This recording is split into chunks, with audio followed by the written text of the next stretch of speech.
Hey guys, this is Strength Coach Friedman with the Strength Coach Friedman podcast.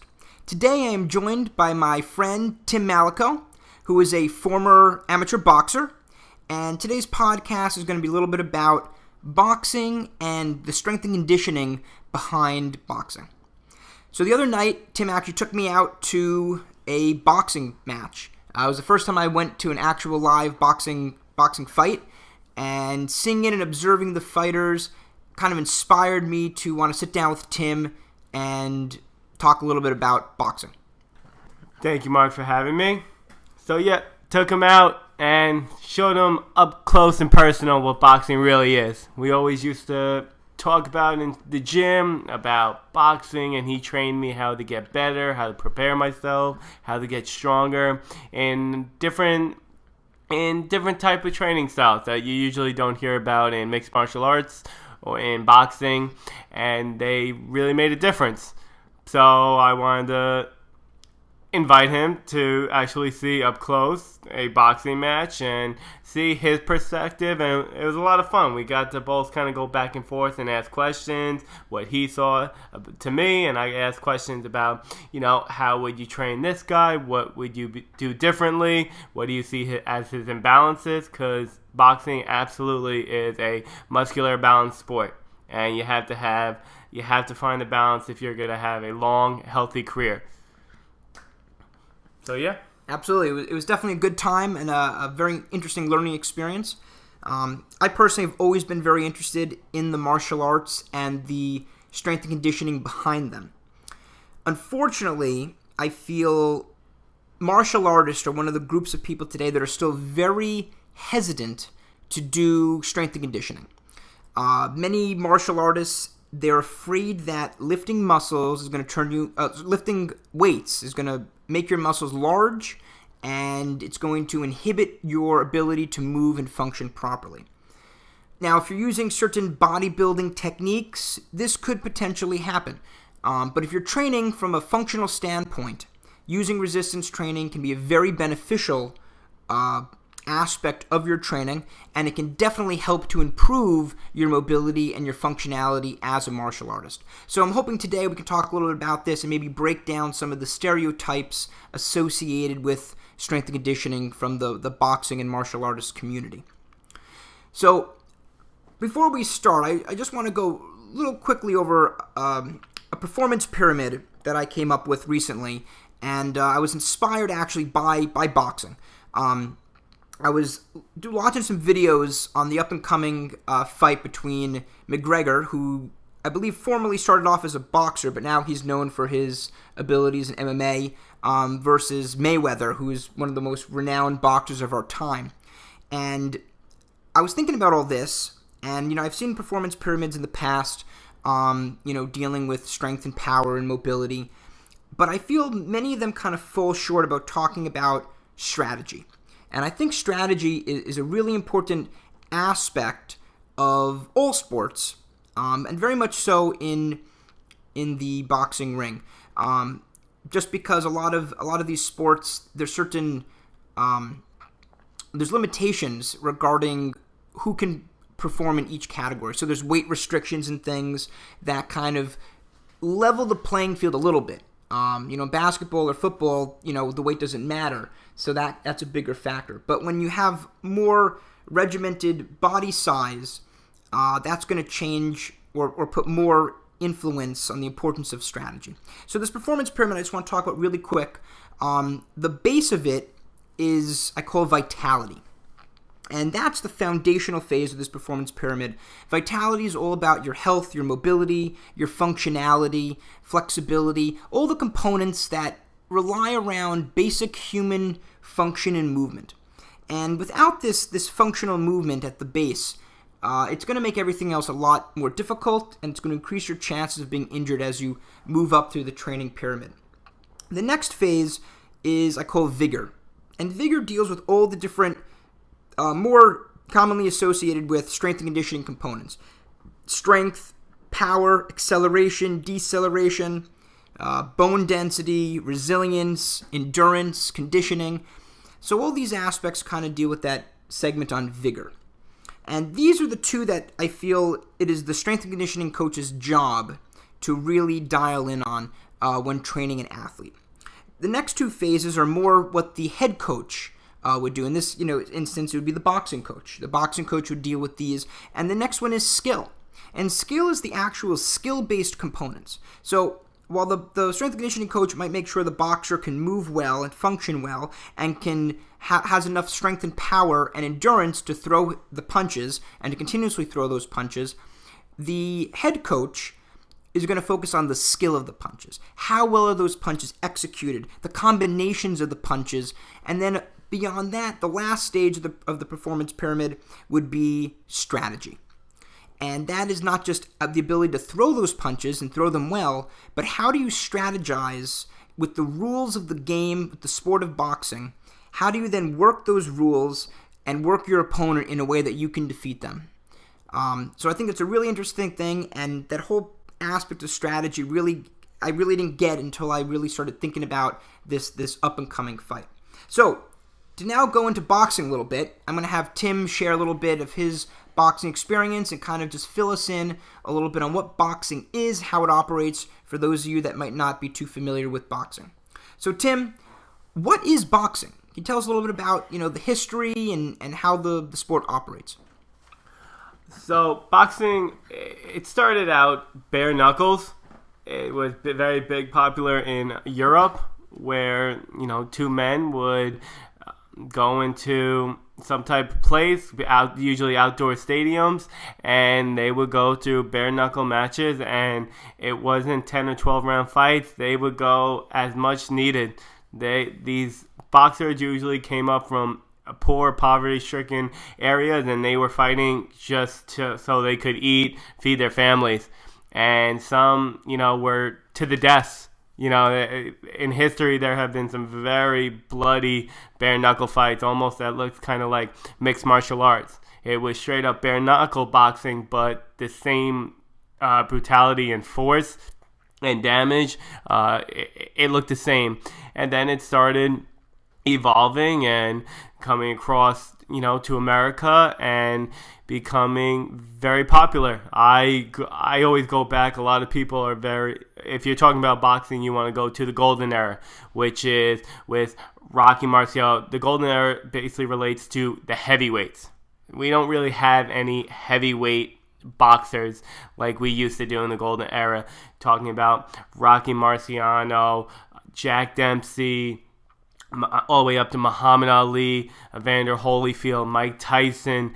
There have been so many great heavyweights, but looking at them from a strength conditioning coach, a trainer's standpoint, these guys were 200 plus, over 6 feet, some 6'4", and like Muhammad Ali had the nickname, float like a butterfly, sting like a bee. They could move. They had functionality about their bodies. They trained in probably very ordinary ways, to the point where I've been told stories of people used to sleep on cardboard, on plywood to toughen their spine. I mean, it's crazy what they used to do back then. Some punched walls to make their hands and grip stronger, but then it evolved. It's a sport that just kept evolving, and how I was taught through my trainer and my own experiences, boxing is a chess game. It's all about strategy. Mark talked a little bit about the strategy. It is two men going inside the ring and learning how to basically defeat his opponent. Both of them they have weight classes for a reason. They're the same size. They can be the same strength. Some are a little bit faster, a little bit stronger, but they match them up so it is a fair fight. And they're basically the same level, and they want to get the best fight out of the two. But the one that usually comes out on top is the one that is the smarter. Not the strongest, not the fastest. It's the one that goes in with the best strategy and understands his opponent's weakness, and he exploits it. and he tries to find his weakness and exploits it through the rounds. And we're going to go into later about actually winning a fight. You can't always knock out your opponent. You have to win by throwing the most punches, landing the most punches, I should actually say. The scorecard. There are judges watching and are scoring you, depending on how you're fighting, how you're doing in the rounds. So it's not just like everybody thinks you go in and you beat the crap out of each other. It's about strategy. It's about really understanding your opponent and trying to beat them strategically. And it's a lot more interesting to watch boxing when you actually have a little bit of an understanding, when you actually went through the steps, because there's a lot more to it. I train boxers, I train older clients, I just train the average person to learn how to box properly, how to throw a punch, and they can't believe how much skill goes behind it. And I always tell them that, I'm like, what do you think? It's just someone going in the ring and punching, and that's what they see. But now they have a better understanding and they have more of a respect for the sport. Now they watch and they're interested because they're looking at, oh, look, oh, wow, you told me to do this. They're stepping, sliding like with their back foot. Oh, they're keeping their hands up. There's so much that goes into it that it's a very fun, interesting sport. And like you brought up, it's also martial arts. It's a discipline that really gets you into a mindset of learning how to protect yourself. There are many other martial arts, but this one is more popular in America. Now it's going more towards mixed martial arts, jiu-jitsu. But it teaches you how to defend yourself, and it gives you discipline and focus. When boxing is 3-minute rounds, 1-minute rest. So think of the last time you did something completely focused for 3 minutes. It really adds a different intensity to your workout and to your actual, mental and physical mindset. So that's a little bit about boxing. I can keep going, but so that's an interesting point you bring up regarding the length of the boxing round. So boxing rounds are usually 3 minutes, correct? Yes. But what I didn't realize was the amount of rounds that a fight has. So, for instance, I didn't realize, but usually the lower level fights may only be about 4 rounds, as we saw in the fight the other day. And as you become more advanced, the amount of rounds an individual has to partake in goes up. So it might go from 8, then I think there were it was 4, we saw a couple 8-round fights, and then a couple 10-round fights, right? The main event was 10 rounds. Main event was 10, and then I believe it can go up to 12, would be the longest today, correct? Yes, it used to be 15, but now it's 12. Now it's 12. So that right there really changes the element of training. Training for 12 rounds versus 4 rounds, it's 3 times as long. It's 3 times as many rounds. So it really changes the way you need to condition. We'll talk a little bit more about that when we get into the conditioning component of this podcast. But sticking with the topic right now of boxing, how heavy are the gloves for these kinds of matches? Is that consistent? You usually, when you compete, you fight in either 8-ounce or 10-ounce gloves. Okay, and does that vary depending on the level you're at? No.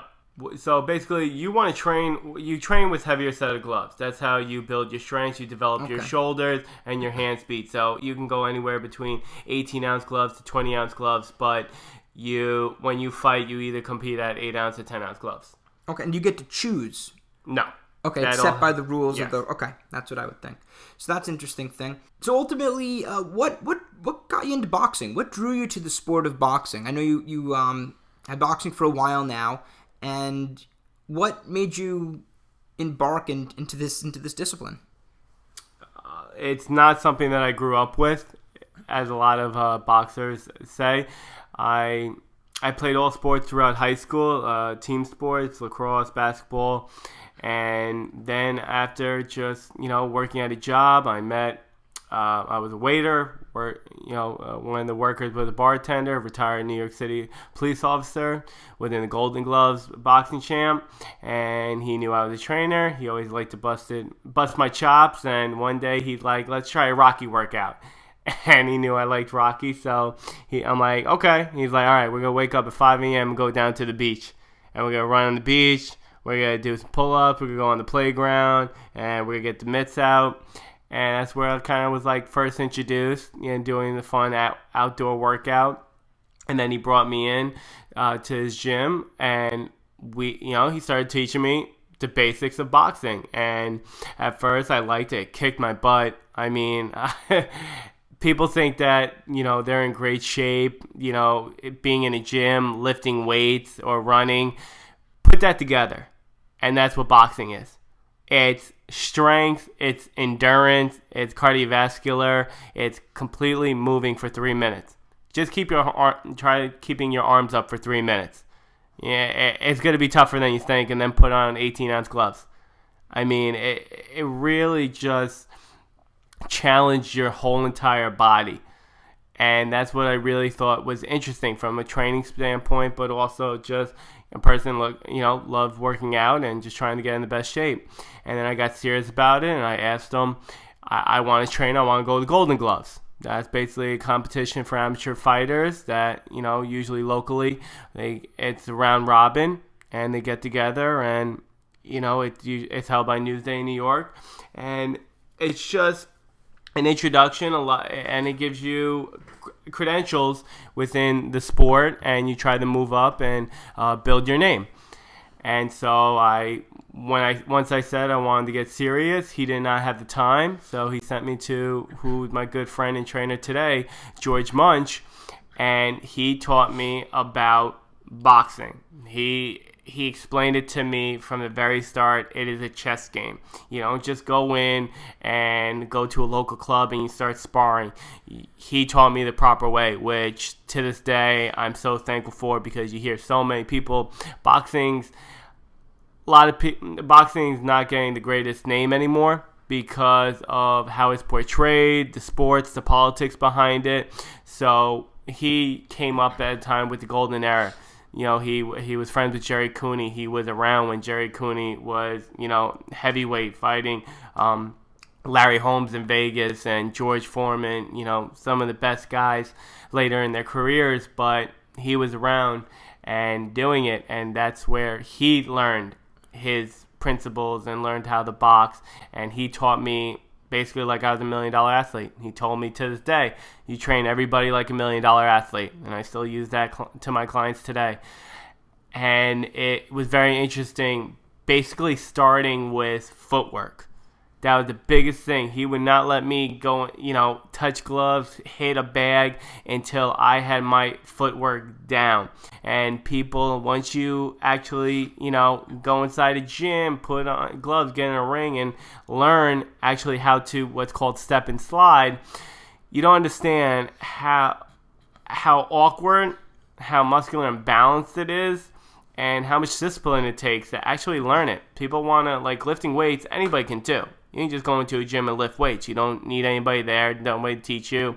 But learning how to box properly, it's a martial art. It's a discipline, and it's doing it the right way. It takes time and dedication.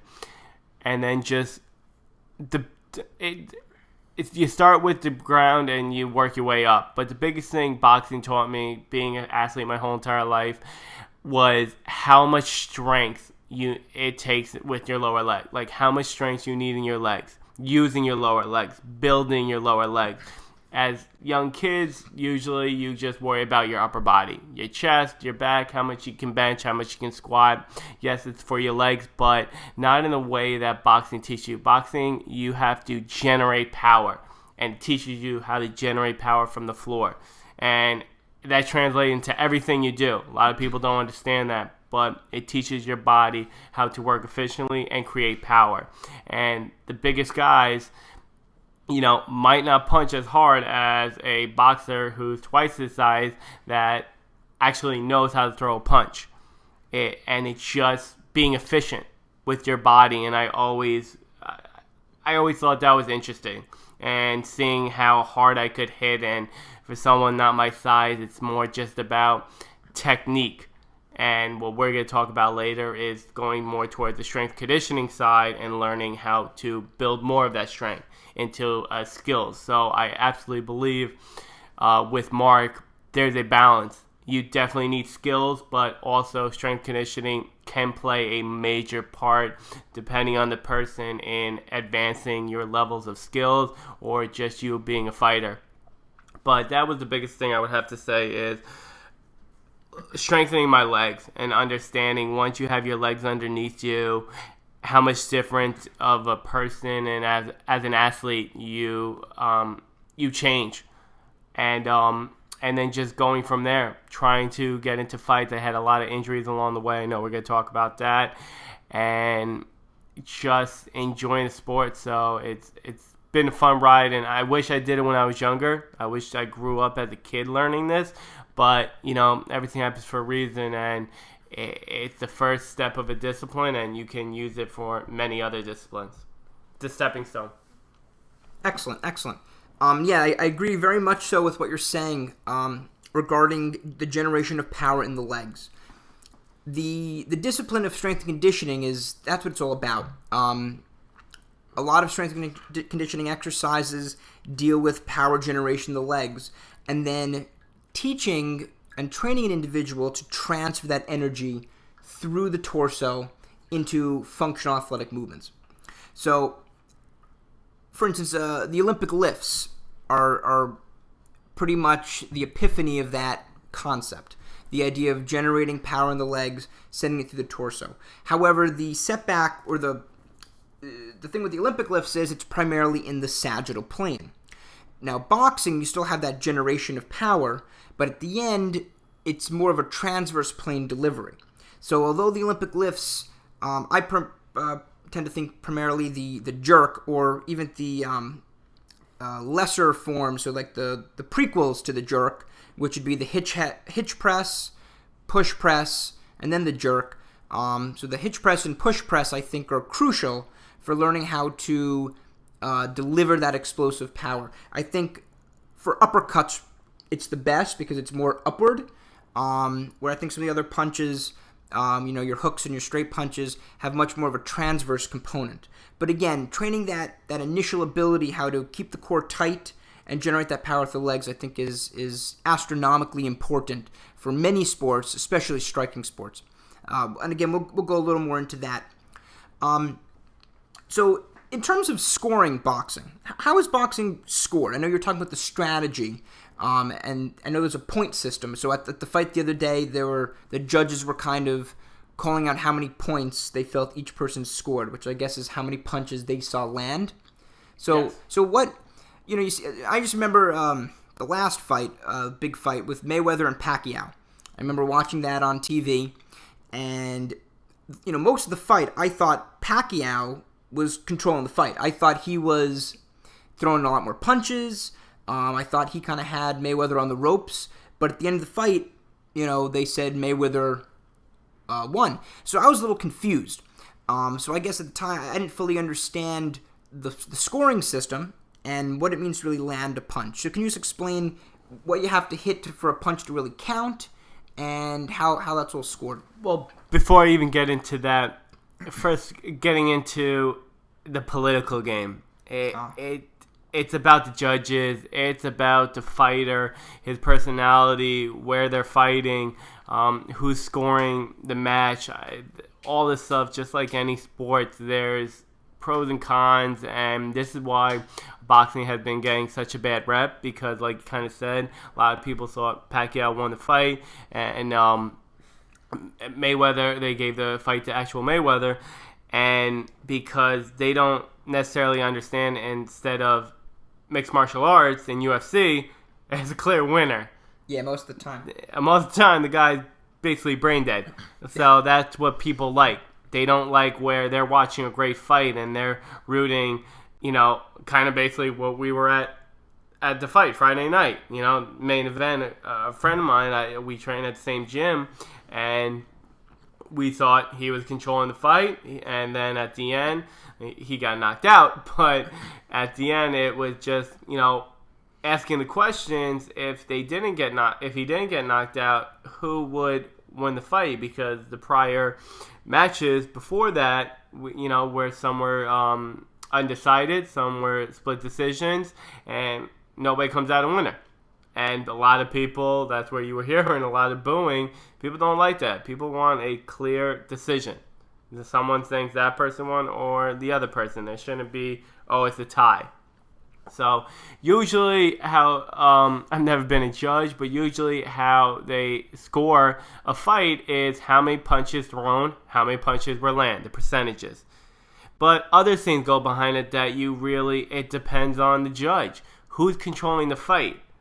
Controlling fight mean who's in the ring and doing what they want to do, or the other guy that is basically he's got to follow.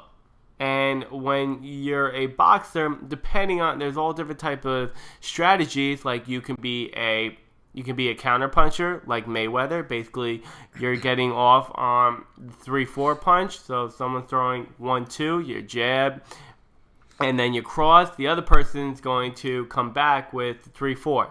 And that's how it's always going to be. 1, 2, 3, 4. Back and forth between the two guys. He's waiting, and the counterpuncher waits for the guy to throw his punches, slips, and he's trying to hit his opponent damage. Where the other guy is a fighter, he's all around. He has good defense. He has a good jab. What a jab means, good jab usually means controlling that fight. Getting that punch out in front, learning the distance between the fighters, where you can hit him but he can't hit you, keeping your distance. The person with the better jab usually lands more punches. That's the one that usually wins the fight. But it's not all the time. And then you have a brawler.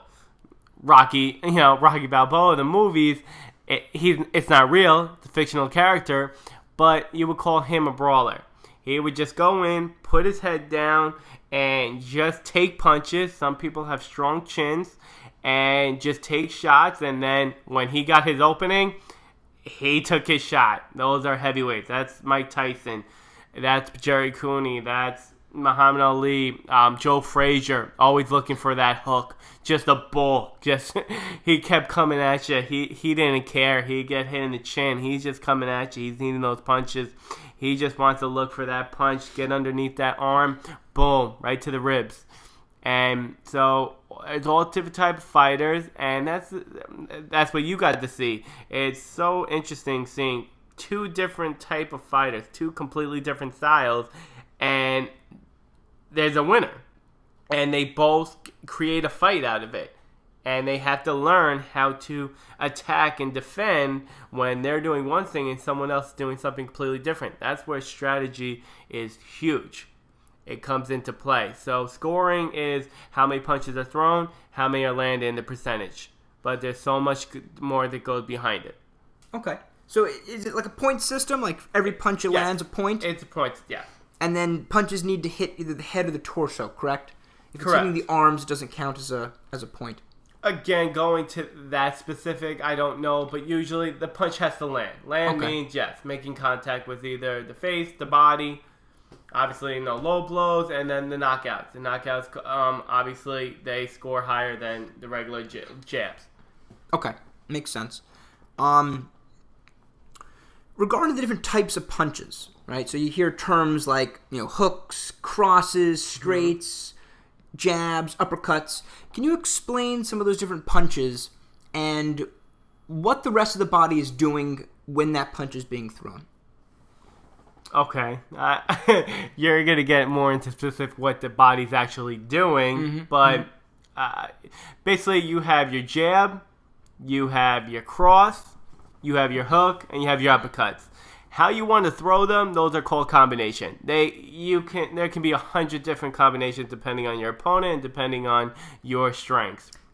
So your jabs are usually with your non-dominant lead hand, correct? Non-dominant hand. So basically, there's two fighters. There's an orthodox fighter and there's a southpaw. So an orthodox fighter means he's right-handed. Southpaw, he'll be jabbing with his left, and his power punches will come from his right hand. Yes, and southpaw, it's the opposite. His power punches with his left. His non-dominant hand is his right. And basically, and just talking about that, going in front of fighting an orthodox and a southpaw makes a huge difference, because if you see how they're lined up, their foot. The biggest thing is their lead foot. So when you're both an orthodox fighter, your foot is in the inside. Your lead foot is in the inside. So that means your faces, your heads are far away from each other. But when an orthodox fights a southpaw, now his foot's on the outside. And that means your head is a lot closer. So basically, the southpaw, his dominant hand, his cross, is going to be his punch, and the orthodox fighter, is going to be able to lead with a hook. So a hook comes from your non-dominant hand. Orthodox fighter, the jab you're talking about, that's where you also throw the hook. So depending on the person in the stance, distance is huge. That makes you think, and that's where we're going to get into with McGregor and Mayweather. McGregor, I never really heard he came from boxing background. I heard that. I don't know how long he really boxed, but I heard he did have some. Again, that's what I heard from a friend who watches. They all have different disciplines they usually come from. They just find their way in one. But a mixed martial artist, boxers, they only can attack with their hands. They have 2 limbs. Mixed martial artist has 4. They can punch, they can elbow, and they can kick. Once you add all 4, you're completely going to change your stance. Absolutely. Because you're not going to be as wide, not necessarily a boxer so wide with his stance. He wants his legs underneath him for the power. But they don't have to be worried about those kicks. But exactly. He doesn't have to be worried about the kick. A mixed martial artist, they got to be a little bit more kind of back and forth. I really don't know too much. I never went into UFC. They got to be a little bit closer on their toes. That's why when they throw their punches, they don't do as much damage. When they're jumping up in the air, people think like, oh my God, there's no power. We talked about it. The power comes from the legs. So if you're not sitting down what we call you're rooted into the floor, you're like an anchor. If someone was going to come tackle you, you're going to have a low center of gravity. Those punches aren't going to have as much effect.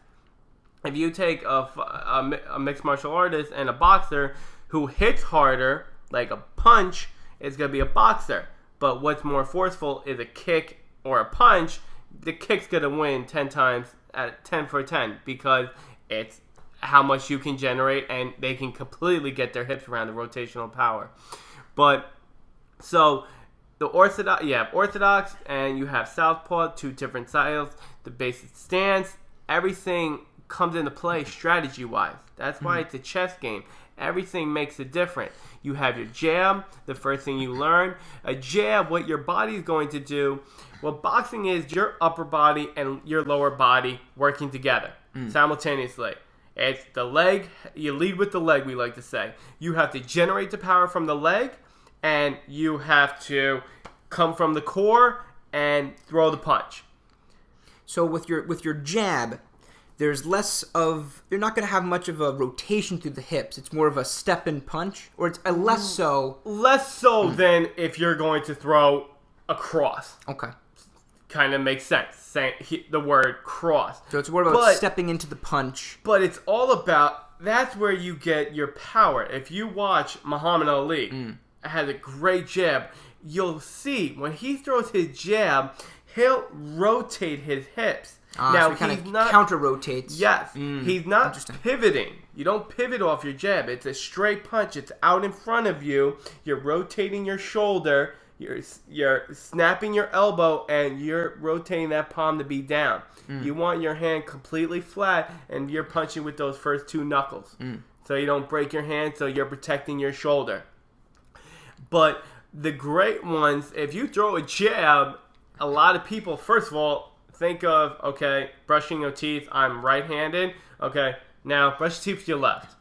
That's what a jab is. That's what starting out. You start with your non-dominant. You have to build that hand up. And it is awkward as hell because now your whole body has to be in rhythm. It's like skipping. I always bring it back to skipping because I always say you can tell a lot of person by the way they move, by the way they skip. Because it's a dance. Same thing boxing. Boxing, I like to call there's a quote, it's tap dancing with gloves. Okay?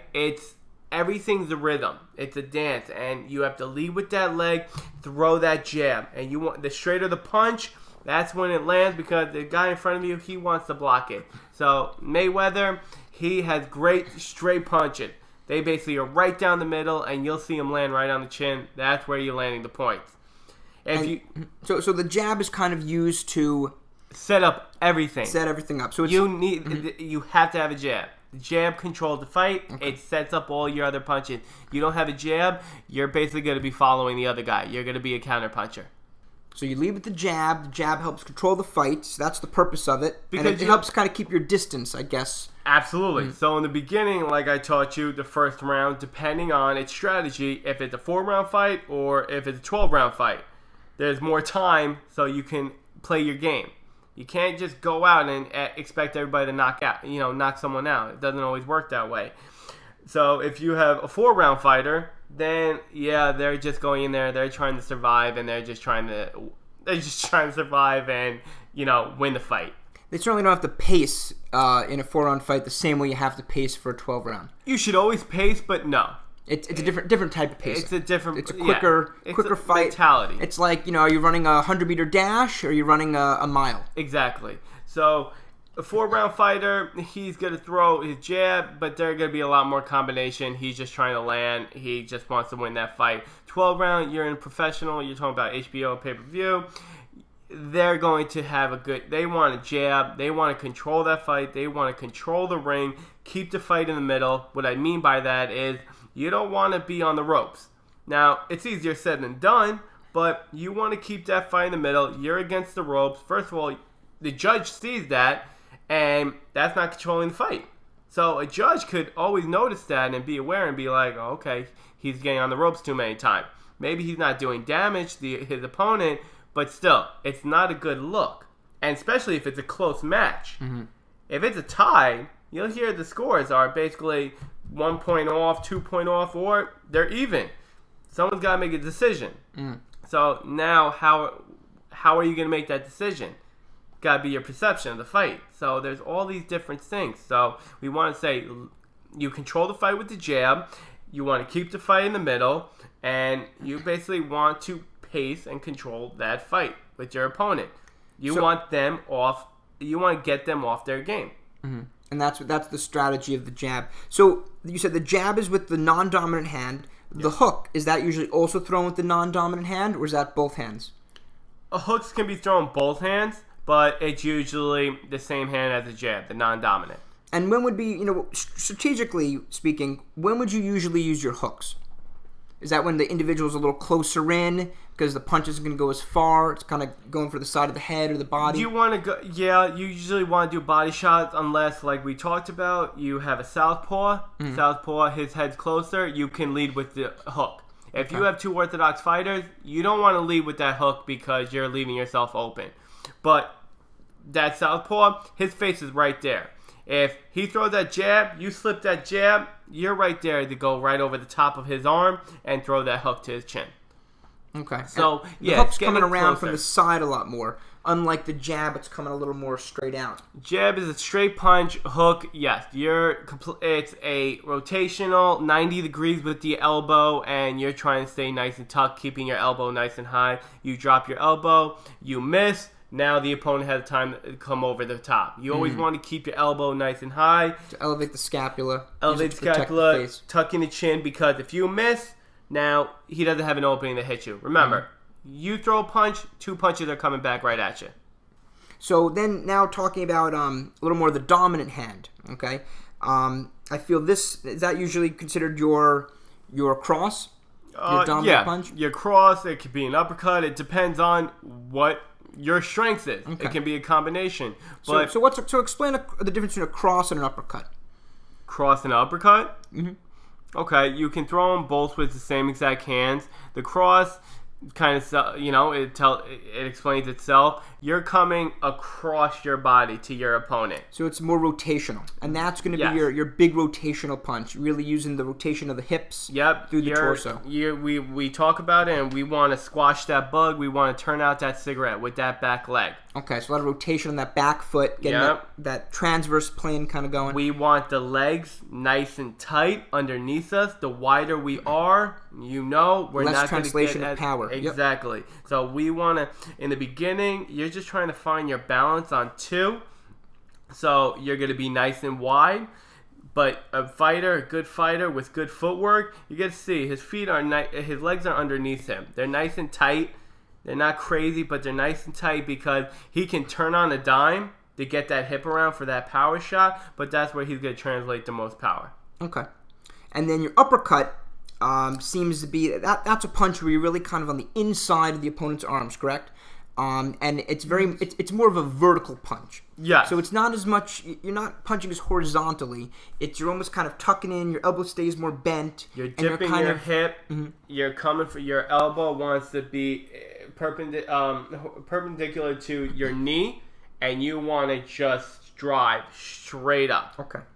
And so there's not as much rotation, but again, you want to generate the power from your legs, tighten up your stomach, and momentum coming straight up. You want to think you're hitting him straight on the chin, and you want to crush his skull in the back of his head. And Mike Tyson was pretty well known for some of those uppercut finishes, correct? Uppercut, his combinations, absolutely. Okay, and guy was a beast. We're gonna dip back into this a little bit when we talk more about the strength and conditioning elements and the kind of exercise that might correlate to some of these different punches and improving these punches. So, next question I have for you, Tim. As with any aspect of fitness, you have the true practice of the disciplines, and then you kind of have these fad fitness elements that kind of are built on them. And we see this with a lot of aspects of strength and conditioning or different sports. So I know today now there's a lot of workout programs, talking about weight loss and all this stuff. Boxing's great for losing weight and all these things. But some of these programs seem to be further from the aspect of becoming a competitive boxer and more for using boxing as a fun way to burn calories or just kind of get in a light workout. So I was wondering if you could talk a little bit about the differences between like a real boxing gym and the kind of boxing you would do if you were focusing on a fight versus some of these more fitness-based boxing programs. So basically, the fitness industry is always evolving. It's always growing. There's always new fads because most likely the average person, they don't want to stick with one principle or philosophy in exercising and just evolve. They usually get boring and they're trying to just have fun, go in a social group and talk with their friends and, get a sweat in. And so mixed martial arts, boxing become very popular. You put on gloves and you punch something. A lot of people need that nowadays. Take out their aggression. So you see a lot of these I love kickboxing gyms, UFC gyms, and they're basically they're classes. And the only thing I don't like about the classes is basically if you're gonna punch a bag, you should always properly know how to throw a punch. It seems like a safety issue. You can really hurt yourself. Absolutely. Mm-hmm. Even if you wrap your hands, you have 20-ounce gloves on. You get equipment's also very important. You get cheap, crappy gloves at Dick's Sporting Goods. They're not gonna last long. There's not as much protection. But I always taught my clients, if you're going to punch a bag, you're going to learn how to throw a punch the proper way. And that's basically rotating your shoulder, palm down, making a fist, having your thumb over the first two fingers, and hitting with those first two knuckles. If you don't, you could break your hand. You could break your wrist. You can really do a lot of damage, and then people are going to be like, "Oh, boxing's bad for me. It hurt." I can't do it. It's just like running. No, if you know the proper way of exercising, throwing a punch, then you should be fine. And these classes, they usually, your first workout, you go in, it's about half hour, an hour. The music's usually blasting that you can't even hear the person next to you. And some instructors just telling you, okay, here we go. Jumping jacks with your gloves on, push-ups. Okay, now we're going to hit jab. Jab, bag, jab, bag. That bag is heavy.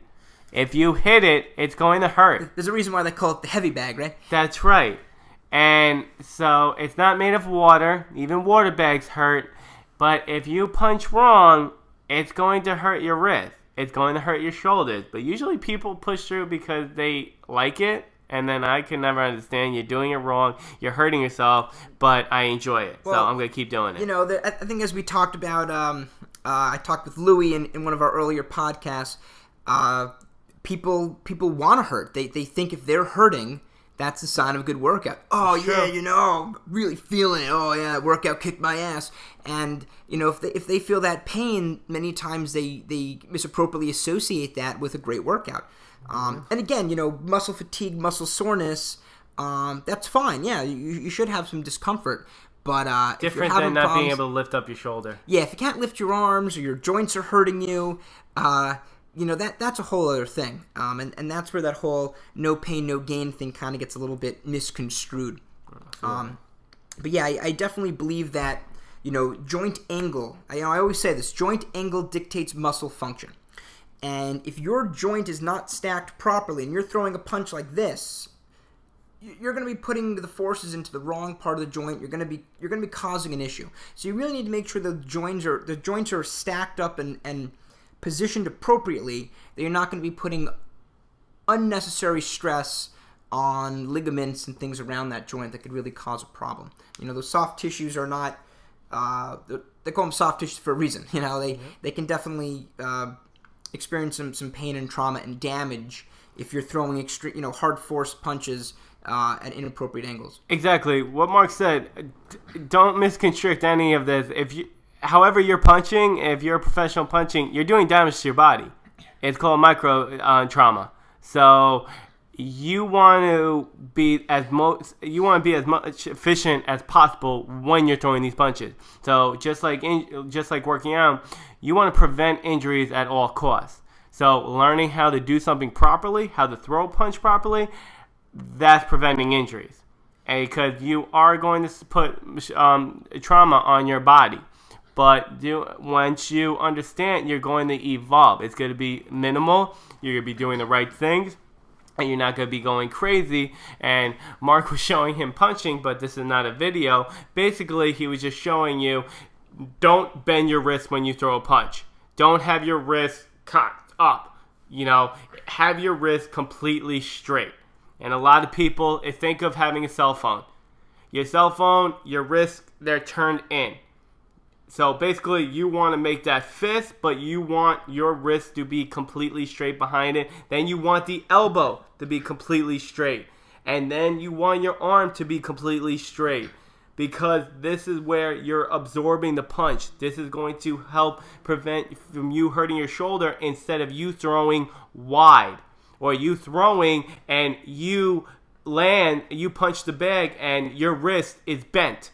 It's cocked on the bag. That's going to really do damage. So if you could describe that, would you say that the middle knuckle should almost be in alignment with the radius and ulna, kind of like in a straight line? You don't want it pointing away. The middle knuckle should almost point with the arm.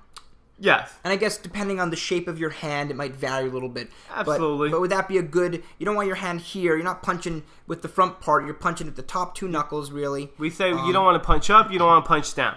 You want to punch straight. So what Mark said is very specific. Absolutely. The second knuckle, you want that to line up with your wrist. But so going into the fad and the workout, the class is, it's great to get an exercise, but if there's a bag in front of you and you're punching and you don't know how to punch it, you're putting yourself at risk. And that's injury. So I don't like that. And I won't even get into kicking because I don't know how to kick a bag. I'm not a kickboxer. But punching a bag, you can hurt yourself. Your feet are even more brittle. And I don't understand how people kick the bag. I hear it all the time, and I'm just like, I cringe at the thought. So going into that, that's just a fad. That's just get people exercising, listening to music, being with their friends. So being a club fighter, working at a boxing gym, wanting to move up the ranks, basically, go to the Golden Gloves, become a professional, and, make it big time and fight Mayweather or Pacquiao. That's basically the game. Make the big bucks. And those are the only people that you're going to do that, or McGregor now. But that's different. That's completely different. Where to find these gyms, they're not going to look anything like I Love Kickboxing or UFC. They're not going to look pretty. They're going to be a boxing gym. If you ever seen Rocky, the first, Mickey's gym, it's going to look like that. It's going to look like crap. It's going to look like shithole. It's going to be sweaty. It's going to be used towels on the floor. Blood stains on the bags. Don't scare them, Mark. But, yeah, it's a different atmosphere you're going in. Having someone that knows boxing, like me talking to Mark and getting him to go, having someone kind of lead you and guide you is huge, and you want that because it's very simple to get mixed up in a bad crowd and kind of get put off to the sport. It's very hard to get into boxing now because a lot of people just go to a boxing gym, and it's a tough atmosphere. You got to have someone that's watching your back, knows what's good for you, and showing you the proper way of going about it. And so, but the difference is you're going to go to a gym. There's going to be speed bags. There's going to be a heavy bag.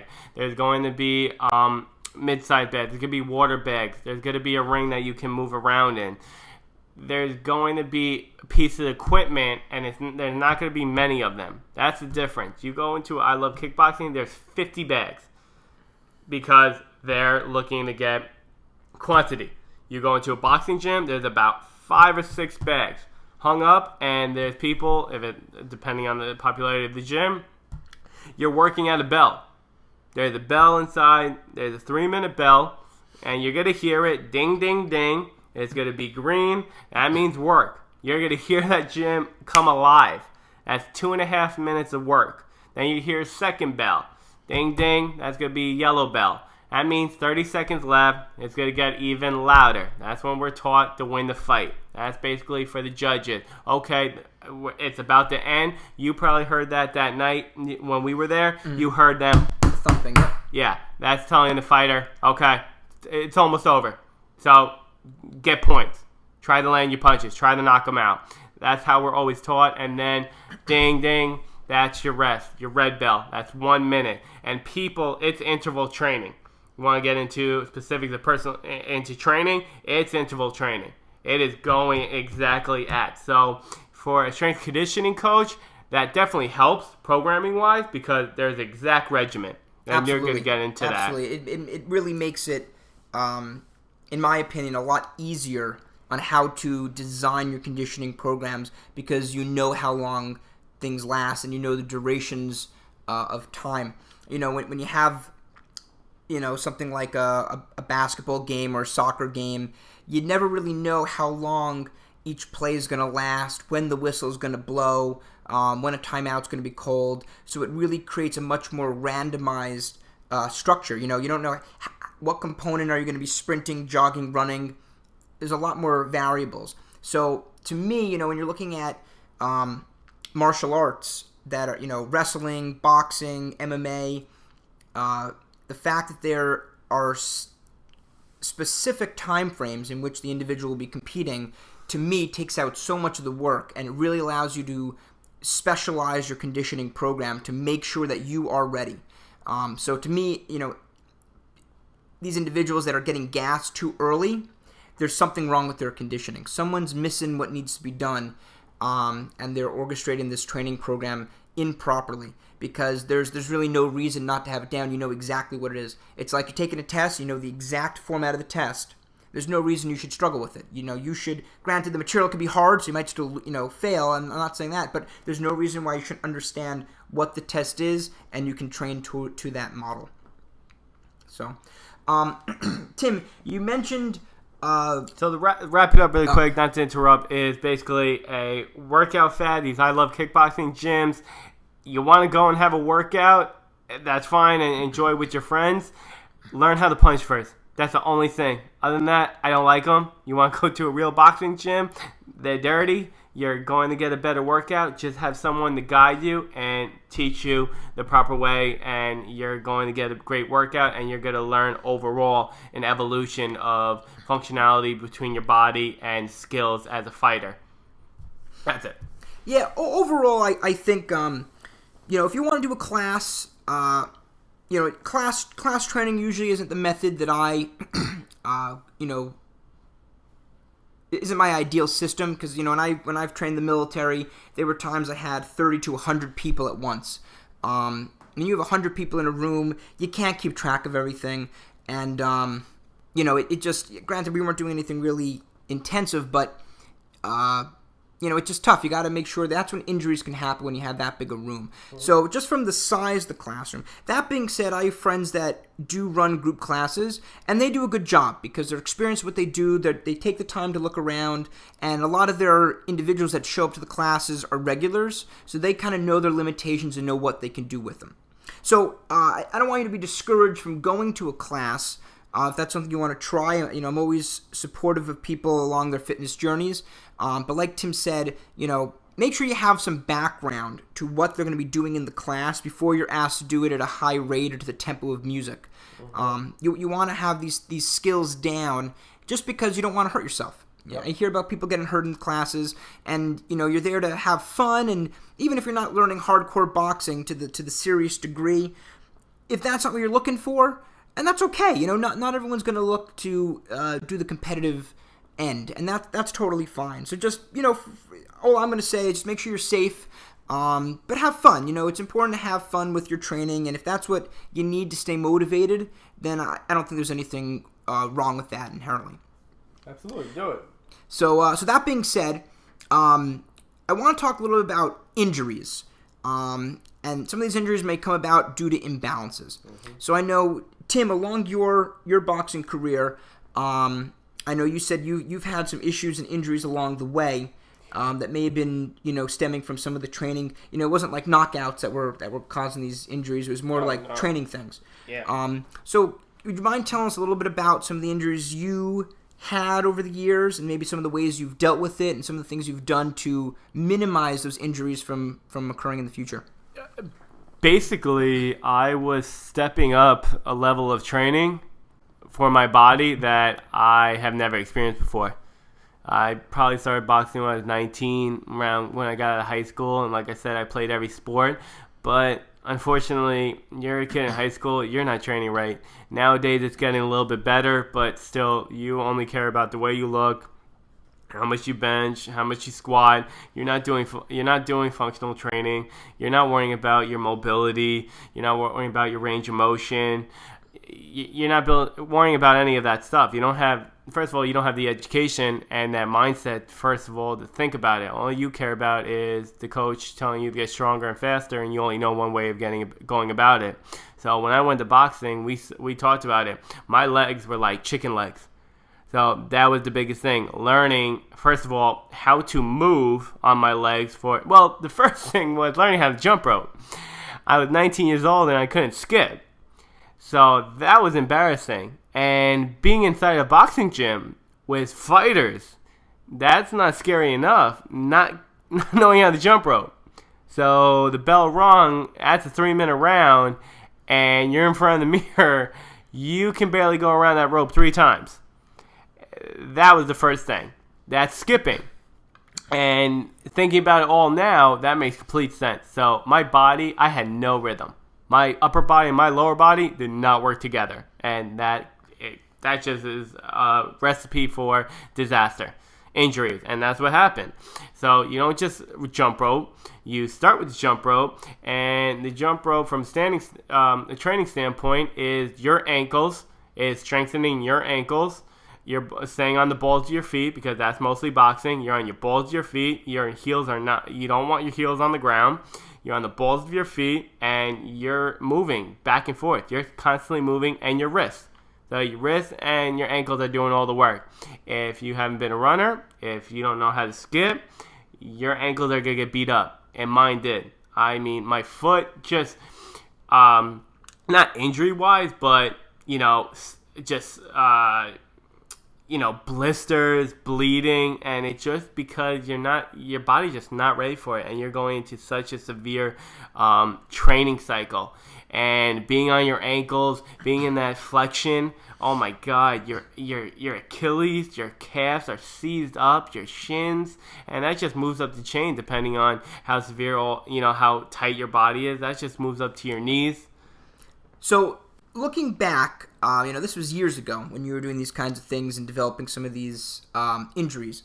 Looking back with the knowledge of strength and conditioning you have now, do you think some of these issues could have been mitigated? For instance, by doing some soft tissue work prior, by properly warming up the calves and lower body. Do you think that would have reduced some of these injuries or at least discomforts that you were experiencing?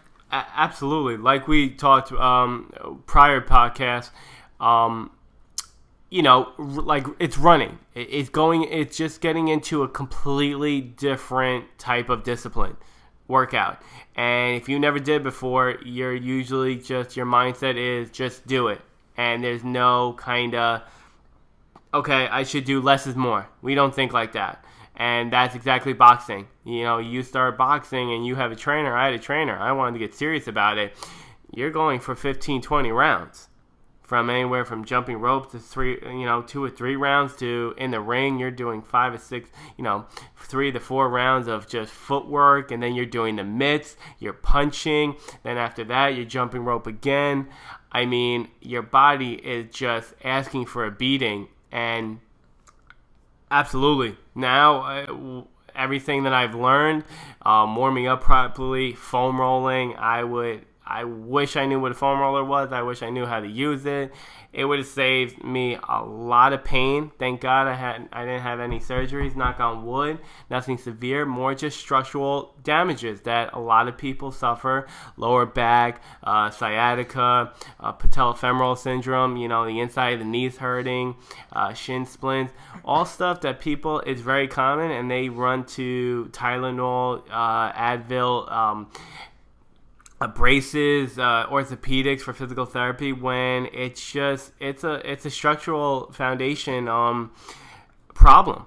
You just need to go back to your roots, your foundation, work on, I like to call it joint by joint approach, have everything working together, and then you'd be fine. And that's kind of what happened. Down the road, I was, trying to train for the Golden Gloves. Oh, I hurt my knee. And my trainer hated me. I just kept getting hurt. And he didn't have the background strength conditioning coach. He trained with professionals. But, that's where a strength conditioning coach is huge. Everybody, they think a certain type of person gets into that type of sport, boxing, but even your coach might not know what to do. He's not trying to put you in harm's way, but he just never been in that position. He doesn't have the experience with it, so that's where you need to seek someone else's knowledge that understands how to do it, and now you're pulling from different strings, but it's going toward the same cause. So boxing skill and a strength conditioning coach more focusing on how your body's working efficiently, and then the skills, which basically we've been talking about this whole entire podcast, is definitely would have helped having you. Well, I know at one point when we were working together at New York Sports Club, we were working together a little bit, and I was showing you some simple preparatory drills, some ways to kind of prep your body prior to boxing. Yep. And did you feel that some of these, eyes, wise, and tees and other exercises improved your overall movement efficiency and fluidity? Absolutely, game changers. You know that.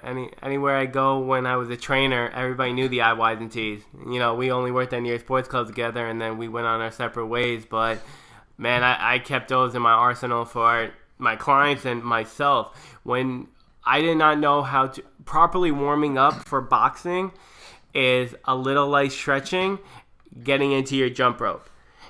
If first of all you never jump rope before, you're going to have a problem to complete it. But if you have never done any type of exercising like that, your body is going to be like, what the hell are you doing?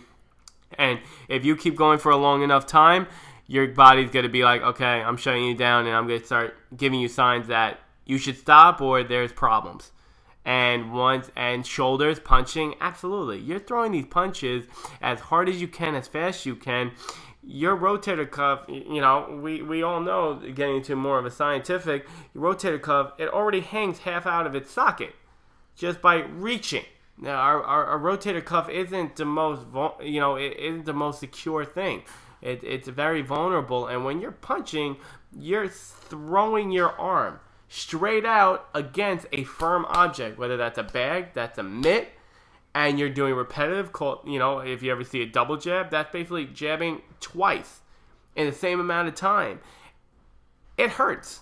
And what boxing also does is that you taught me, and I really started realizing, it creates a complete postural imbalance. Your shoulders are completely rounding forward, you're anteriorly tilt, your head's down, your neck is dropped because you're tucking your chin. That's just how you fight. And you're, depending on if you're a fighter, I'm an orthodox, I'm dropping my back right shoulder. I want to try to make myself as small as an opponent as possible, but still being an advantage to hit them. It's the most awkward thing you've ever seen. And you do it at first in the beginning, you're so tense that everything is just tightening in your neck. Everything you throw is in your neck, which leads down to your shoulders. And once you start relaxing and you start learning, now you're more calm, you're relaxed, and you can start throwing without injury and everything being tense. But there's still muscles that are just the big muscles that they're working way too much. And like you taught me, there's small muscle groups that aren't doing their jobs, or they're not doing it enough, or they don't have the stamina, which makes a huge difference. You don't need to be doing big changes. It's the small changes that you showed me, like these I, Y's, and T's. Small things, 5-10 minutes, you do it before, and you're a completely different fighter. So, absolutely, game changer. Yeah, so observing the fights the other day, I definitely noticed a lot of things within the fighters. The first thing I did when I watched the fighters come into the rink was look at their bodies. And to be honest, that was quite telling, or it proved to be quite telling afterward, as to how the individual was able to move, function, and ultimately win the fight. Two of the fighters came in, what you were talking about, that anterior migration of the humerus, and kind of elevated scapula and forward chin, and a kyphosis of the thoracic spine. Think like a caveman. Yeah. Completely hunched over. This kind of hunching and this imbalances within the muscles is many times referred to as upper crust syndrome. So this is a severe postural muscular deformity that is very common among fighters. A lot with boxers. I've seen it also with wrestlers, this inward rotation of the humerus, that forward migration, and as well as MMA guys. Just because fighting tends to be very anteriorly based. You're reaching, you're punching, everything's in front. And it can really develop some severe imbalances. Now, to some degree, these imbalances may be somewhat advantageous. But when they go too far and they start to inhibit functionality, when they start to create a dysfunction, a dis-ease within the natural movements of the muscles and the joints, if your muscles are so tight that they're putting your joints in an improper position, and now this improper joint position is going to yield microtrauma and ultimately create a potential injury, or even just minimize your overall function. Remember, joint angle dictates muscle function. So if you're having an issue with the positioning of the muscles and the joints, that really can ultimately detract and cause you to fatigue more readily. So 2 of the fighters last night, a couple nights ago, had full-blown upper-crust syndrome. And to be honest, they looked like they were training like bodybuilders rather than boxers. And in one fight, it was an earlier fight, it was a 4-round fight. It was the individual's first time, and you could just see the way his muscles were straining. There was just a dis-ease among the functionality of his body. He seemed like he was unable to throw certain types of punches. A lot of his punches were coming around the side. It seemed very hook-based to me. And I felt he had to move his torsos. His torsos and his hips were not... There should be a slight disconnect when you generate that power through the hips and then transfer that through the torso. And it seemed he couldn't really throw a punch with his arm without moving the whole upper body. Now, because he was in a more beginner fight, his opponent definitely had more skill, but it seemed that the strength kind of outmatched the other guy's skill. I believe it ended up being a tie at the end. Split decision, yeah. Yeah, split decision. And I think at that level, his strength and skill kept him. His strength and size kept him in the game. However, I think at a higher skill level, he would be outmatched if he kept that same imbalances that were kind of limiting his movement. And I kept reminding Mark that these are guys that walk into the gym that usually come from, not the greatest neighborhoods, and they get an opportunity to be on a card, and they're called a professional fighter. That guy's making $100 for each round. He's making $400 to get either the crap beat out of him or for him to win a fight. So I kept telling Mark, they don't have strength and conditioning coaches. They're just going through skill, and that's where the imbalances, muscular imbalances, definitely come into play.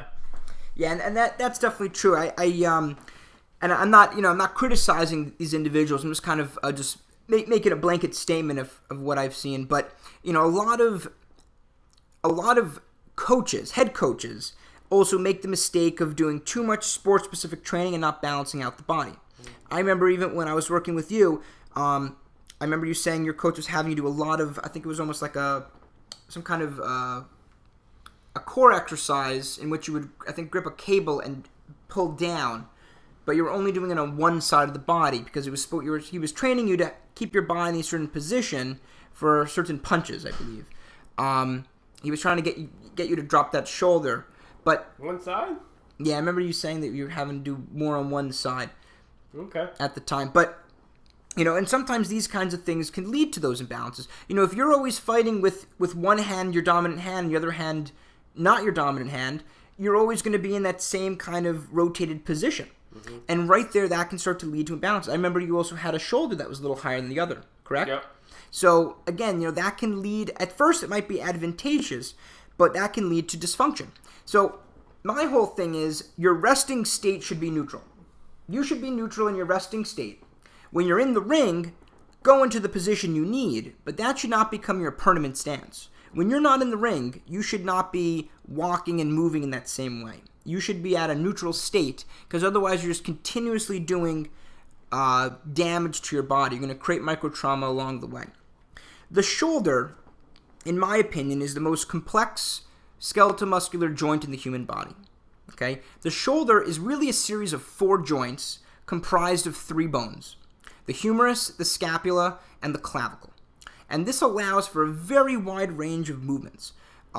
Usually there's about 5 or 6 movements associated with the scapula itself. The scapula can elevate, depress, protract, and retract, and then you have rotation. So usually upward and downward rotation are the 2.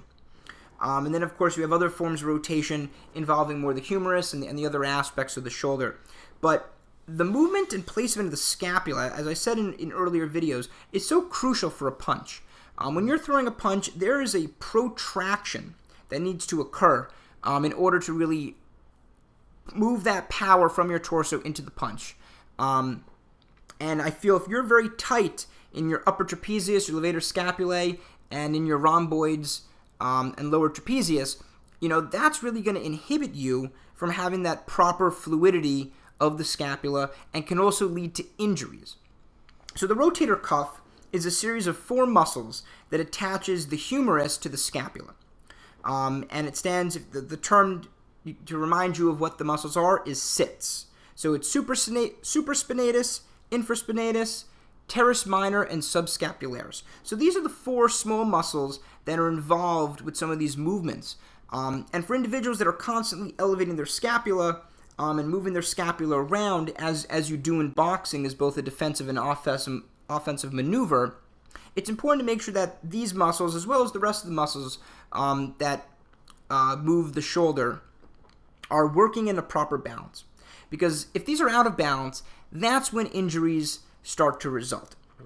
So I think it's very important that you're creating, when you train, you want to create what's known as eustress, not distress. At the end of the day, training can be boiled down to a very simple phrase, and this applies to all forms of training. Stress and adaptation. What you're doing is, when you're training a biological organism, when you're training a person, you're training a plant, you're training an animal, or non-human animal, you are providing stress to a system. It could be any system. It could be the skeletal muscular system. It could be your digestive system, your nervous system, whatever it is. You're applying a stress, and you allow for a time of recovery in which the system adapts to that stress. Now, if you're putting stresses that are negative and causing too much damage or developing your body in a negative manner that's not going to be advantageous to your goal, this is distress. And when you have positive stress, it's going to help rebuild you stronger, The idea of you got to break yourself down and build back stronger. That whole concept, that's eustress. You want that positive stress, the right amount of stress that allows you to continuously train without being out for too long, without having injuries and pain. It allows you to keep progressing forward. And a lot of times coaches, they miss the line. They overstep from eustress to distress. And they train people to the point that, they can't move for a week. Well, how is it advantageous if you can't keep consistently training? So that kind of training, in my opinion, is more detrimental than beneficial. So when it comes to boxing, the first thing that I look at if I'm training a boxer is, what are the imbalances? Are these imbalances detracting from the boxer's ability? And I know with the fight we saw the other day, the second individual came out, and he had severe uppercut syndrome. The head was very far forward, the scapula were extremely elevated and forward, and even when he was trying to warm up his shoulders by rolling them in the beginning, and stretching his neck out, he just looked like he was in discomfort. He really looked like, in my opinion, needed some soft tissue work and some dynamic warm-up exercises. Some people would call these corrective. And you can call them that, although all exercises should be corrective. You shouldn't be doing incorrective exercise. If you're doing something incorrect, then you just shouldn't be doing it. So, and I kind of said from the beginning, that looked like his Achilles heel. Now, watching him in the ring, he was an excellent fighter. I don't know too much about fighting, so I'm not really one to say, but he seemed like, everything Tim was talking about earlier. He was controlling the ring. His movements were fast, they were explosive, he dodged punches well, but he looked like he had this dis-ease within his upper body. He wasn't able to protract his punches well, he threw more hooks than straight punches, and I just felt that was a limiting factor. And when you have that dis-ease within the muscles, you're going to tire out quicker. So at some point, your hands are going to start dropping. If you're going to have constant pain, you're going to feel that, and you're also going to be fighting your own body. So the whole concept of being muscle bound, it's not muscle size that causes muscle boundness usually, unless you're, Ronnie Coleman or, you're the highest level of bodybuilder where you're so huge, there might be some just physical components. But for the average person, they're muscle bound not due to their size, but their lack of mobility. Muscle is very flexible. If you stretch and move your muscle, it can remain mobile and flexible. But if you don't take care of that muscle, that's when you develop a problem. So there's people who are extremely muscle bound who do not have a lot of muscle at all. So it's not necessarily the size of your muscle that determines muscle boundness. It has to do with what you're doing with your muscles and how you're training your muscles. So this individual, again, he was leading the fight. But at the end, he just seemed to fatigue a little bit. He seemed like he was dropping his hands a little bit. And the other guy got the edge on him and ended up knocking him out at the end of the 9th round. And, I think both fighters were great fighters. I thought the guy that got knocked out ultimately was the better fighter overall. But at the end of the day, who's best? The person that wins. The person that walks away the champion is the better fighter. So in this case, he did lose. And it was interesting because at the very end of the fight, when they were interviewing the winner, now the winner was a smaller guy. He was not as big. He looked, same weight class, but his build was smaller, did not look as muscular, but more fluid. He seemed like he moved better, and he was consistent. He was able to keep his hands up. He didn't seem to have the same imbalances. I think the other muscle actually that I saw in this individual was, I think it was the teres major, that just seemed overly defined, which usually stems, if you ever see certain muscles that are just bulging on people and they just seem to not fit in with the rest of the build, sometimes that means you're compensating. There's an overcompensation for a lack of stability, and the body's trying to right an imbalance on its own, and that could create more issues. So the fact that those muscles were bulging, to me, the whole picture just said, something's a little out of balance. And I think that was the Achilles heel for this fighter. So the other fighter seemed to be a little more fluid with the movements. And at the very end, when he was thanking people that helped him with the fight, he very specifically thanked his strength and conditioning coach, which I was surprised to hear. You very, very rarely hear an athlete a strength and conditioning coach specifically. It's usually your head coach, whatever your different coaches are. But it was interesting to hear. So even though this guy wasn't the biggest and strongest, and I'm not saying the strength and conditioning coach was the reason he won by any means, but it seemed to be a factor that worked in his favor. Whatever that strength and conditioning coach was doing may have helped to some degree. At least he felt it helped enough that he was going to thank him at the end of the fight to allow him to move and operate in a way that did lead him to the victory. So it was an interesting thing. That being said, I want to talk a little bit about the strength and conditioning of boxing. So if I was training a boxer, and when I worked with Tim and a few other fighters that I've trained over the years, you have to look at the elements of what the fight contains. So a punch like an uppercut, as Tim was saying, you want to get low. He says it's like sitting down and driving up. And this kind of movement, it's pretty much a closed kinetic chain when your feet are planted and you're driving straight up. And it's very similar to actually, like I said, an exercise like a hitch press or a push press or even the jerk, where what you're really doing is you're driving through the feet. You're generating all the power. Remember, your leg muscles are your largest muscles in the body. Your glutes, your quads, the 3 muscles that contract, the 4 hamstring tendons. These are very powerful muscle groups. And being able to generate power there is really crucial for many sports. But the problem is most people do not properly transfer that energy. Most people have severe energy leaks in their torso, and they lose energy through the spine by not maintaining a neutral spine. So a big part of the Olympic lifts, and I feel, unfortunately, today, Olympic lifts are done more as a novelty item, or like, look how tough I am kind of thing. People are trying to just do as much weight as possible. They're muscling these lifts. There's actually even been variations of the lifts that have been created more recently called like the muscle clean or the muscle snatch, in which the people are encouraged to muscle these lifts, which is, if that's what you want to do, that's fine, but that's not what an athlete who's supposed to be using these lifts for a specific purpose should be doing. The purpose of the Olympic lifts is to teach you how to generate power in the legs and transfer that energy through the torso into an upper body movement. That's ultimately what they're for, at least if you're an athlete.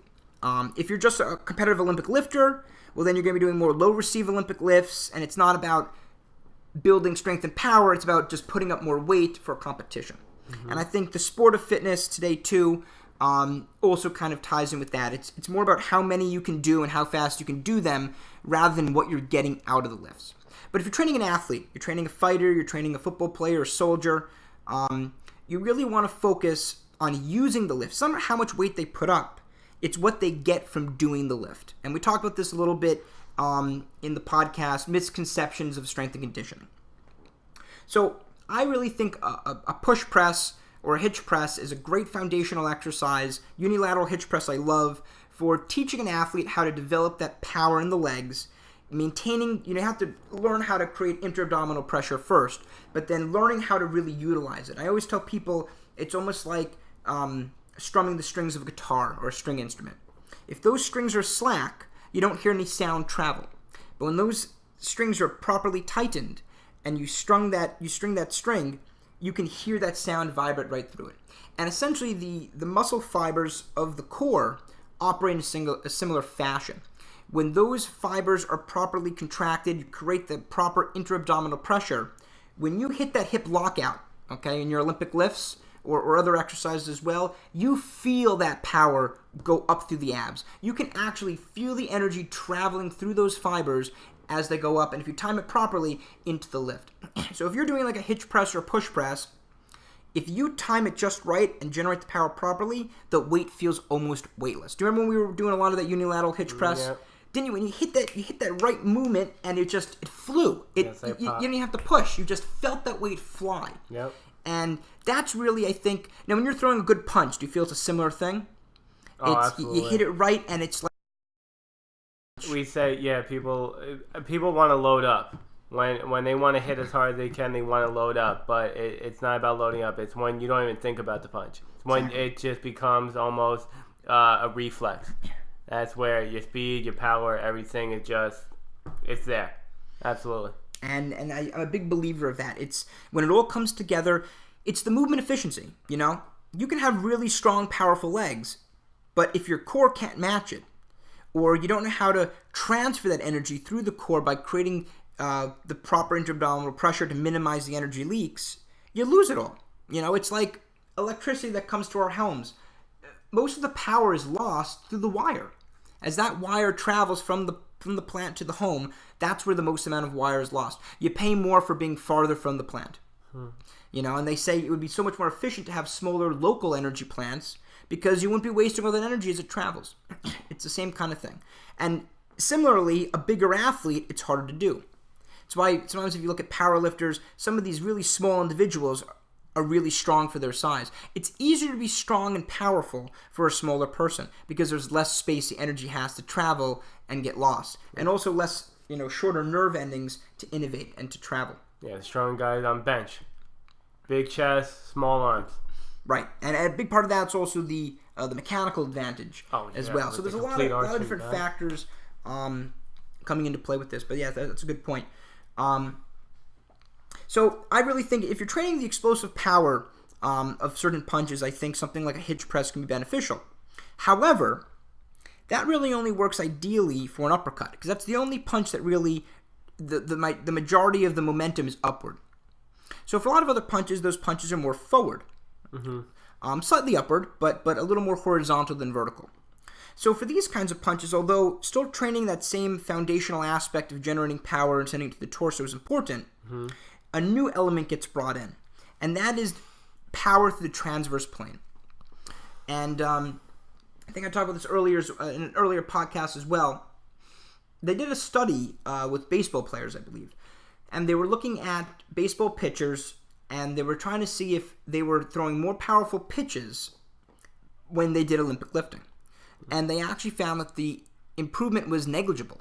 So these individuals that were improving their Olympic lifts were not really throwing more powerful balls. They weren't throwing more powerful pitches because most of pitching takes place in the transverse plane. And the Olympic lifts are primarily sagittal.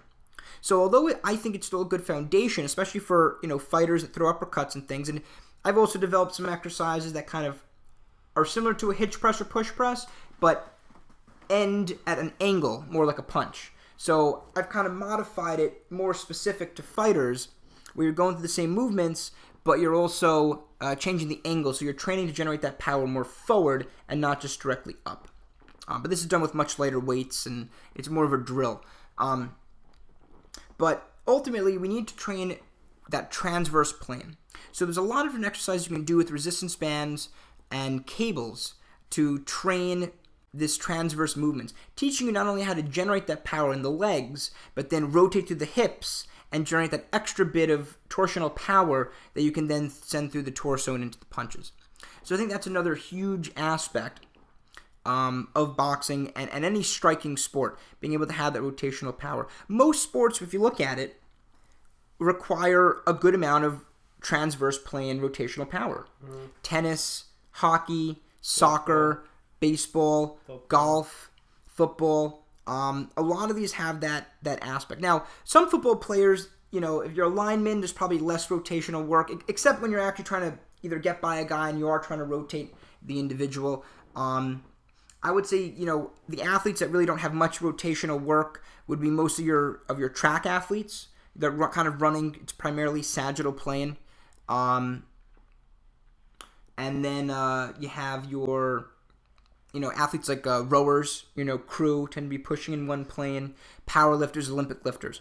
But most other athletes have more transverse motions that are integrated through that I think it's important to train. So those are some considerations as a strength and conditioning coach that I would always look at. I kind of touched upon imbalances, but really doing soft tissue work and doing a lot of different dynamic warm-ups, these preparatory exercises to make sure that everything's functioning well, make sure the scapula are moving properly, and all these things. Your punches are going to feel easier because many times, again, you're fighting your own muscles, and you want to fight your opponent, not your muscles. You don't want your own muscles slowing you down. It just doesn't make sense. So that's a specific thing to touch upon. And finally, conditioning. Okay? Conditioning, I think, is one of the most misconstrued things in athletics across the board. Many coaches miscondition their athletes. You got a lot of coaches, they think you just got to run their athletes. And sometimes they use it as punishment. Again, I talked about this in a previous podcast with Louie. But when you have a sport like boxing, you know the time frame. So there's no excuse to miscondition. Mm-hmm. So if I was designing a conditioning program for a boxer, it would be based around how many rounds they would be fighting. So let's say it's a 10-round fighter, okay? You got 10 rounds, 3 minutes each. That's 30 minutes of actual work time. And then mixed in there is about 9 rounds or 9 rest periods of 1 minute. So the whole thing in total is going to last about 39 minutes. So if I was doing a sub-maximal effort conditioning day, I would say the athlete could do consistent training for about 40 minutes. Lower intensity, let's say you go for a 40-minute run. But to be honest, it's probably about as high as I would go. Maybe in the off-season we go a little bit higher, maybe up to 60 minutes or something. But the 40-minute block would really be the ideal sub-maximal effort conditioning for a boxer. There's no need to go run 10 miles. Now, Tim, do you feel that there were times where you just ran endlessly for boxing to work your conditioning, or was most of it under that 40-minute period? Boxers like to call conditioning road work, and that's basically running outside, and you just run. You run a long distance, anywhere between, I was doing 4 to 6 miles every single day, and I was preparing for a 3-round, 3-minute fight. Yeah, so for that length of a fight, that just seems to be a little too much of that kind of conditioning. The issue with it really is they find that doing too much of that cardiovascular work, that oxidative energy system work, can actually change your muscle fiber. It can cause the fibers to get more like slow twitch fibers, and it can actually change capillary density. It can change the enzymes in the muscle. It really converts you at a physiological level to more of an endurance athlete. And although there is an endurance component to boxing, if you really look at what energy systems are most required, there's a very strong oxidative energy system component. Okay, you're looking at rounds that last 3 minutes, and that's right in the heart of fast and slow glycolysis. Okay, usually the oxidative energy system doesn't really kick in as the primary source of energy until about 5 minutes in, and that's usually more of a steady state kind of training. Again, it's important to do. I'm not negating that in any way. But if you're doing 3 times the length or 3 times the time frame of what your fight's going to be, you might just be tiring yourself out and actually modifying your body in a way that won't be advantageous. So the most important way to condition a fighter, which I would consider more of your special conditioning, is to mimic the sport. So if you're doing 10 rounds of 3 minutes with 1 minute rest, your conditioning program should be 10 rounds of 3 minutes with a 1 minute rest. There's different ways to integrate this in. This could be sparring. It could be jump rope. It could be a variety of bodyweight exercises or eventually weighted exercises that have you consistently working for 3 minutes at a time. And I think this is a great way to, great thing you can throw in at the end of a workout. You do your resistance training workout, you do your boxing, etc. You can finish off with conditioning, 10 rounds, 3 minutes, 1 minute rest, boom. And that's a great way to condition. So I think if you're going to do any kind of conditioning, that should be your most important form. So I would say if you're doing 4 days a week of conditioning, 2 days a week should be this form of conditioning, the maximal effort conditioning that matches your sport. 1 day submaximal effort, and then 1 day super maximal effort. And that's the day where it's more intense. So maybe you're going out, you're running quick sprints, or you're doing shorter durations of time, maybe lasting 10 seconds, 30 seconds, a minute, but under that time frame, and then doing those repetitively with some rest periods in between. This could tie in with a little bit more with your strength and conditioning. If you're doing Olympic lifting and different power lifts and other exercises as well, that's where that's going to match with that a little bit. Because remember, boxing, it's those 3 minute rounds. Again, they're doing it repetitively, so you get that oxidative component, and it's peppered with glycolytic energy system stuff. I mean, peppered with, primarily glycolytic energy system, but peppered more with the creatine phosphate system. So the phosphagen energy system. So your punches are these quick, explosive, maximum effort movements.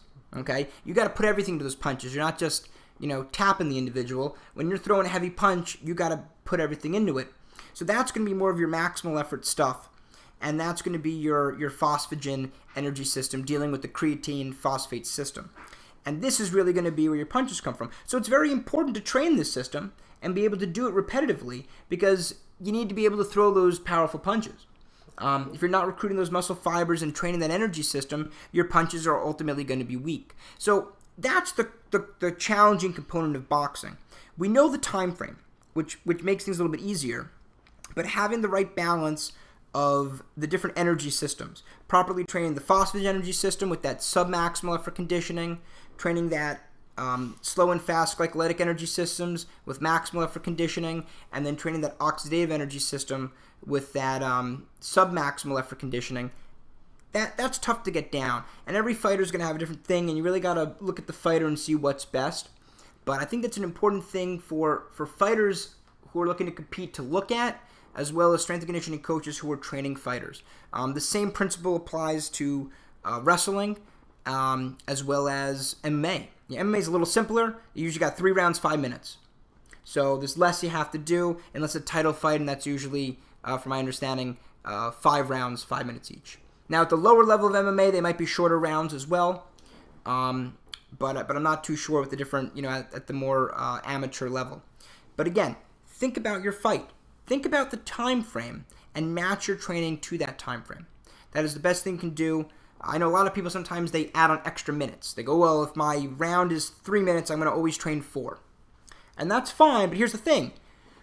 Are you going to be able to maintain the same intensity for 4 minutes that you would be able to maintain for 3 minutes? Mayweather does 10. 10-minute rounds? Mm-hmm. Yeah, and there's nothing wrong with that. When you're at that level, you can throw it in, but you're not going to be able to maintain that same level for 10 minutes that you're going to be able to do for 3 minutes. It's just the mathematics of, like, Usain Bolt, he can run 100 meters pretty fast. Ask him to maintain that speed for a mile, he can't do it. It's not physiologically possible. So the same thing. So when Mayweather's sparring and training, I can understand that. But is that how he always trains? Mm-hmm. Probably not. I don't know. It's hard to say if all of the rounds he always does is always 10-minute rounds. Oh, not all the rounds that he does, but he's known for a lot of the top guys. If they have to do 3 rounds, they'll do 5, 10. It's an old school mentality. Yeah, and again, there's nothing wrong with throwing that in, but that shouldn't be the only way you train, because if you're always over conditioning, now your intensity level is going to drop. So now you're training yourself, kind of like we were talking about pacing. Now if you're pacing yourself for a 10-minute round when it's only a 3-minute round, you're going to be conserving energy and you're going to be fighting differently. So, again, different people have different strategies. I'm not saying that that method doesn't work. Clearly, it works for Mayweather. I'm just saying I don't know if that's what he always does.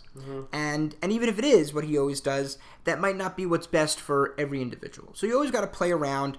And I'm all for doing longer rounds as well, but that's going to be considered more sub-maximal effort conditioning, not that maximal effort. So especially when you're more in the off season and you're further away from a fight, I would say that's probably more advantageous to do. Lower intensity, longer rounds. If anything, though, I would just say do more rounds at the same length.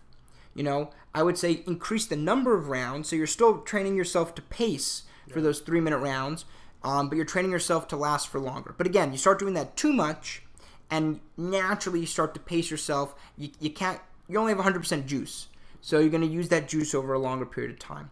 So again, different ways of integrating in, but this is just one thought process, at least from the strength and conditioning standpoint, on how you can do some of this conditioning.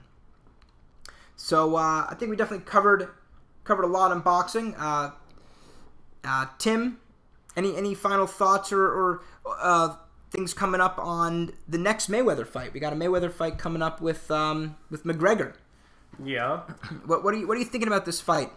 It's interesting. It's more money than McGregor has ever seen in his entire professional fighting career, and it might be the only big purse he's ever going to see, but it could.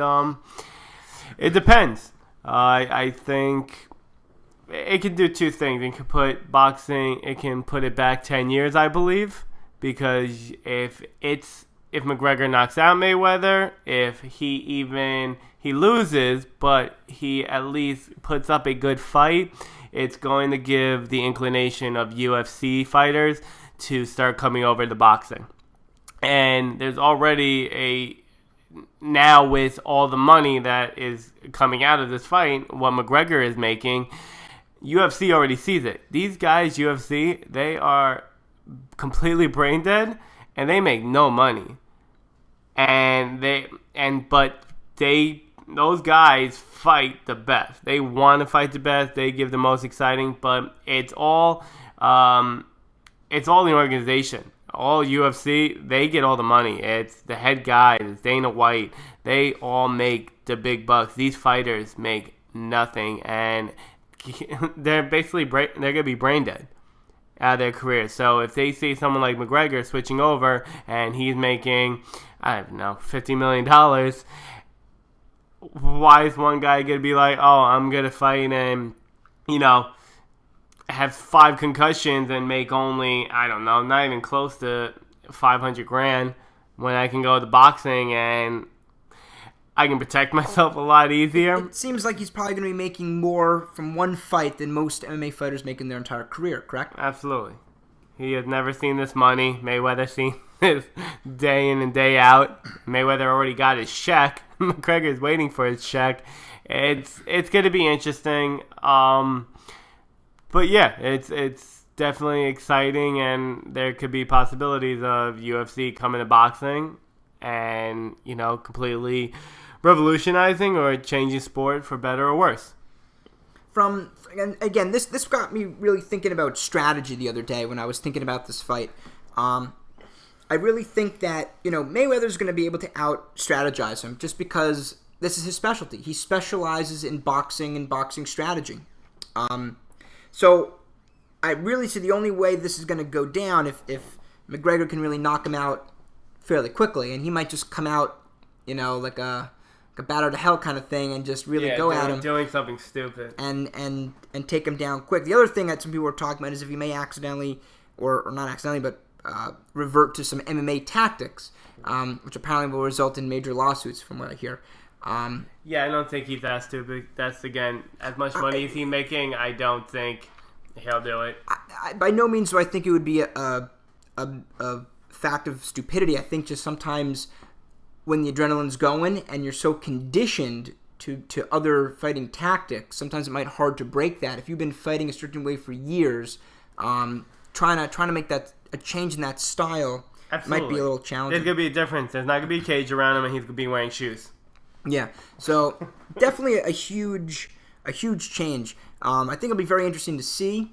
I tend to think that, just from a strategy perspective, because boxing, like you said, it's a lot of strategy. I think Mayweather has the advantage on strategy. So I'm interested to see what's going to happen with this fight, and if McGregor can kind of come out quick and see if we can get a knockout pretty quickly. Because I think the longer the fight goes on, the more rounds that go through, it's going to be more points for Mayweather to probably probably accumulate. So. All right, Tim, pleasure having you on the Strength Coach Friedman podcast. For our listeners, I hope our discussion a little bit about boxing and the strength and conditioning behind boxing, I hope you found that informative. I could definitely get a little more into the details of the specifics of actual training programs that can be designed for different individuals. But again, much of that's going to be variant on the training age of the individual, as well as the formal age, and the skill sets of a boxer and an athlete. So again, it's what do you need? What's your weakest link? For this individual the other night that got knocked out, his strength was there, his skill was there, his explosive power was there. He had great footwork. What I think got him was his imbalances. For another fighter, he had amazing movement. He flowed very well. His issue was he looked weak. Granted, weakness isn't really a visible attribute, but compared to the other fighter, he was small. He looked like he could have had more musculature, which more muscle isn't necessarily strength, but greater potential for strength when you have more cross-sectional muscle fiber. So I think in that instance, he could have built himself up a little bit more, had a little more strength and power to complement the skill. So it's interesting stuff. If you're a fighter or a coach, I hope this gave you some stuff to think about, as opposed, about what your weakness is, how you can improve yourself as a fighter, and if you're a coach, what you can do to work with your clients and athletes to maximize their abilities in the ring. I just want to say thank you, Mark, for having me. Always glad to be here. Always great to have you here, Tim.